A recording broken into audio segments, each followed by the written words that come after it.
Après bientôt 3 ans d'attente, notre rêve va peut-être devenir réalité. Enfin attention tout de même, Wakfu va probablement être de retour dans les mois voire les années à venir.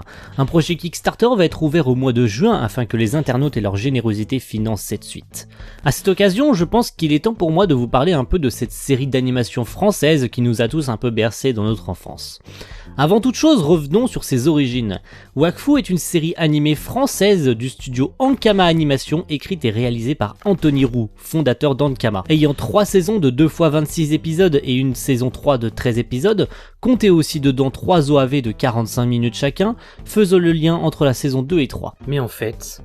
pourquoi je vous parle de Wakfu, moi? Parce que la saison 4 vient d'être annoncée, du con! Ah ouais, c'est vrai! Nous allons suivre les aventures de Yugo, un jeune garçon en toute somme normal, mais qui en réalité possède des pouvoirs qui lui permettent de créer des portails pour se téléporter. Il apprendra alors à être un héliatrope et qui plus est l'un des derniers de son peuple. Il rencontrera lors de son aventure pour retrouver les siens, des camarades qui le suivront tout au long de sa quête. Si je puis mettre un point d'honneur sur quelque chose d'essentiel à la série, ce sont ses comédiens.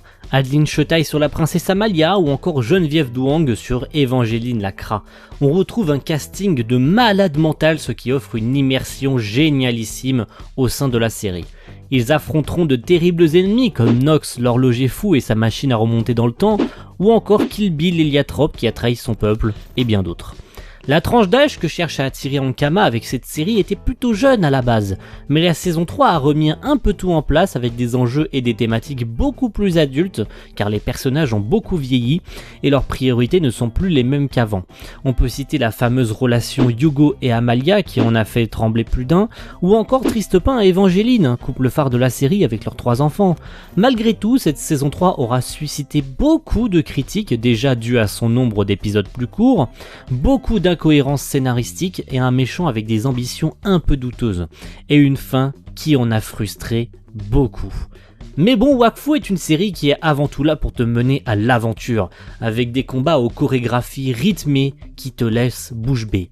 La confrérie du tofu, de bonnes bastons de yop et un scénario qui ira de fil en aiguille vers une suite que nous attendons encore, avec beaucoup de frustration.